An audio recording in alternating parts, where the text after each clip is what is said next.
মুসলিম সম্প্রদায় যেমন ওয়াকফ সম্পত্তি রয়েছে, হিন্দু সম্প্রদায় দেবত্ব সম্পত্তি রয়েছে। আজকে যদি ওয়াকফ সম্পত্তি যদি দখল করতে পারে ভাবে, আগামী দিন দেবত্ব সম্পত্তিকেও আপনার ভাবে আপনার বাজেয়াপ্ত করবে। কেন্দ্রের সরকার এইরকম ভাবে একটার পর একটা থাবা বসাবে, সেদিনে কিছু করার থাকবে।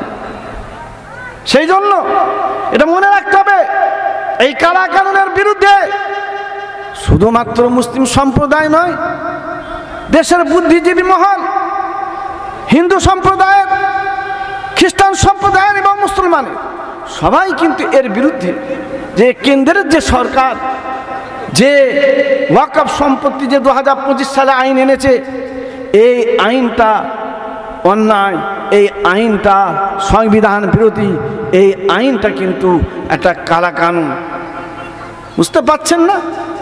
বিচারপতির আগে আওয়াজ তুলে দিয়েছিলেন যে আজকে আপনি বিভিন্ন রকম ভাবে ওয়াকফ সম্পত্তি বোর্ডে একটা হিন্দু সম্প্রদায়ের মানুষকে রাখতে চাইছেন, তাহলে আপনি কিন্তু আপনার মন্দিরের কোন একটা কমিটিতে মুসলমান সম্প্রদায়ের একজনকে রাখবেন, এই প্রশ্ন তুলে দিয়েছিলেন বিচারপতি। আপনারা এটা নিশ্চয়ই জানেন। সুতরাং এটা অধিকার, হিন্দু সম্প্রদায়ের মানুষ তাদের নিজস্বতা অধিকার রয়েছে, কেন আমরা সেখানে থাবা বসাবো? সে অধিকার হরণ কেন করব? এটা আইন লঙ্ঘন হচ্ছে।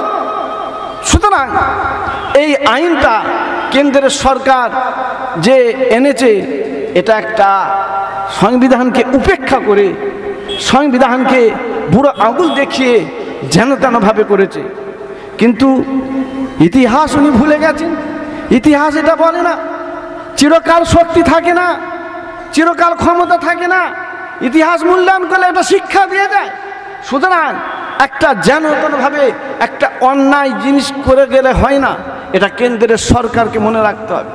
শুধুমাত্র পশ্চিমবাংলা নয়, সারা দেশের বিভিন্ন রাজ্য এর বিরুদ্ধে সরব হয়েছে, বিভিন্ন রকমভাবে সুপ্রিম কোর্টের শরণাপন্ন হয়েছে বিভিন্ন সংগঠন।